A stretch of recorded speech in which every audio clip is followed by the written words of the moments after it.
How to create a Chime account. First things first, go ahead and open up the Chime app on your phone. Right on the front page, you're going to tap Apply Now. The first screen is going to ask for your basics. Just type in your first name and last name right here, and then tap Next. Next up, type in your primary email address and hit Next again. Now, you'll need to create a strong password to secure your account. Make sure it's something safe that you'll remember. Type it in and tap Next. All right, this next screen will ask you to type in your social security number. Now, don't worry, this is completely normal. Federal regulations require all financial institutions to verify your identity.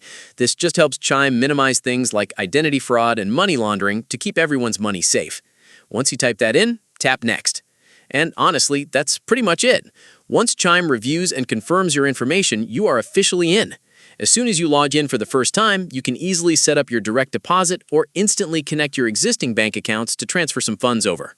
Oh, and keep an eye on your mailbox. Your physical Chime Visa debit card will arrive in the mail within 7 to 10 business days. That's all it takes to get set up.